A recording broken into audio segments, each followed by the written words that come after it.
কষানো মাংস খাবি না তো সিনা পাইছি বলে হ্যাঁ এই তো সিনা বাইরে থেকে খেতে হবে না চক্কর খেতে হবে না খেতে হবে না। আমার মতন মায়ের হাতে এখনো ভাত মাখা খেতে কে কে ভালোবাসেন? আমি না ভীষণই ভালোবাসি, আর তার সাথে আমার ভাইও কিন্তু খুব ভালোবাসে। এখনো এত বড় হয়ে যাওয়ার পরে আমাদের দুই ভাই বোনের এই আবদারটা মায়ের কাছে কিন্তু থাকে। রাধে রাধে বন্ধুরা, সকলে কেমন আছেন? আশা করছি সকলে খুব ভালো আছেন। এই দেখুন আমি সকাল সকাল কিন্তু স্নান টান করে একদম রেডি হয়ে গেছি, বাপের বাড়ি যাব বলে কথা। অনেক দিন পরে এবার যাচ্ছি জানেন তো মায়ের কাছে। আর আমার মাও বারবার ফোন করে বলছে আই বেটি একটু দেখা করে যা। তাই না আর থাকতে পারলাম না, ভাবলাম যে না দুটো দিনের জন্য একটু মা বাবার কাছে গিয়ে ঘুরে আসি। ওদেরও তো দেখতে ইচ্ছা করে, আমি কতদিন যাইনি, বাবা মাকেও কতদিন দেখিনি, ভাইয়ের বউ, তারপরে এই যে আমার একটা ছোট্ট একটু মেয়েটা হয়েছে যে এত পটপট করে, ফোনেও এত পটপট করে বাবা গো বাবা, ওটাকে আরো বেশি করে চটকানোর জন্য আমার যাওয়া।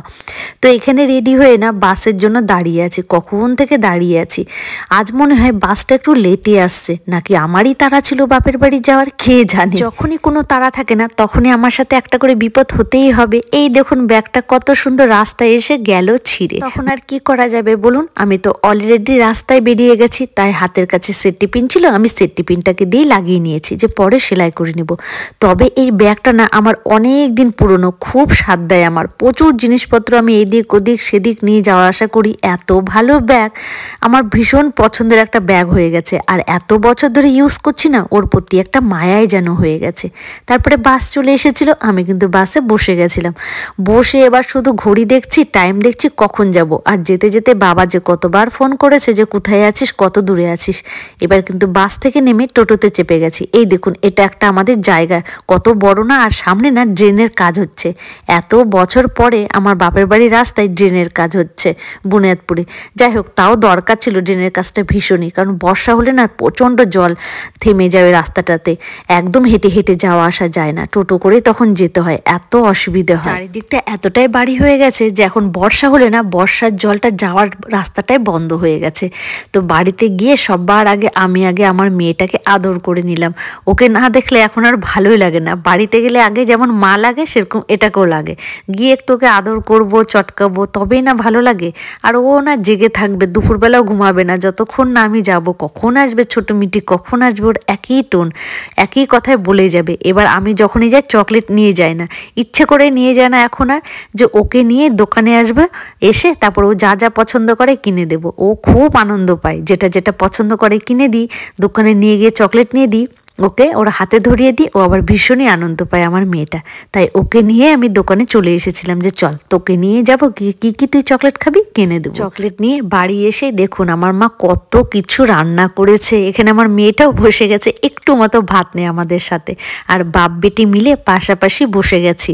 এখানে কত কিছু, বাঁধাকপির ঘন্ট করেছে মাছের মাথা দিয়ে, শাক ভাজা করেছে, যেহেতু আমি শাক ভাজা খেতে ভালোবাসি। এখানে কষানো মাংস রেখেছে, আবার কলা ভাজা করেছে, আলু ভাজা করেছে, বেগুন ভাজা করেছে, বাবা গো বাবা কত রকমের রান্না। আর যেহেতু আমি কষানো মাংস খেতে ভালোবাসি, তাই আমার জন্য তো কষানো মাংস থাকবেই। শাক ভাজাটা আমার এত ভালো লেগেছিল, বারবার বলাতে না বাবা কিছুটা খেয়ে বাকিটা সম্পূর্ণ আমাকে দিয়ে দিয়েছে, বলছে নে তোর এত ভালো লেগেছে তুই খা, তুই খেতেও ভালোবাসিস।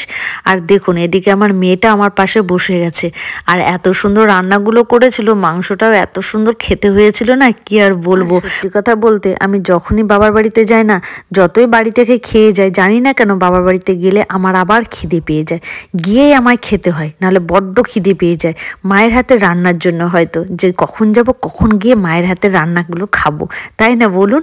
আমার যতই বাড়ি থেকে খেয়ে যায় না কেন, বাড়িতে গেলেই আমার খিদে পেয়ে যায়, আবার মনে হয় কখন খাবো। তো গিয়ে আমি ফ্রেশ হয়ে খেতে বসে পড়েছিলাম। আর আমাদের ছাদে এত সুন্দর রৌদ্র আসে, তাই ডাইনিং টেবিলটা বাদ দিয়ে শীতের মধ্যে না আমরা সবাই ছাদে বসে খাই। ছাদের এক কোনায় হালকা রৌদ্রও থাকে, ছায়াও থাকে, বেশ ভালো লাগে। ওই রৌদ্রটা যখন গায়ে পড়ে, তাই ছাদেই আমাদের খাওয়া দাওয়াটা বেশি হয়। আর এই যে রাত্রিবেলা আমার মা কত সুন্দর করে আমার ভাইকে আগে ভাতটা মেখে দিল, এবার আমিও বললাম আমাকেও মেখে দাও, আমারও তোমার হাতে খেতে ইচ্ছা করছে মাখা, কতদিন খাইনি। আর আমার ভাইয়ের না বরাবরই অভ্যেস, হয় সকালে আর নয় রাত্রিবেলা, যে কোনো একবেলা ওর মা মানে ভাত মেখে দিতেই লাগবে। এখনও ওর অভ্যেসটা আছেই। আর আমিও গেলে কিন্তু ওর মাকে বলি আমাকেও মেখে দাও। এদিকে মা কিন্তু আমারও ভাতটা খুব সুন্দর করে মেখে দিচ্ছিল। আর আমার না খেতে দারুণ লাগে, মনে হয় যেন পুরো অমৃত খাচ্ছি একদম। তাহলে বন্ধুরা নেক্সট ভিডিওতে দেখা হবে। ভালো থাকবেন, সুস্থ থাকবেন। রাধে রাধে।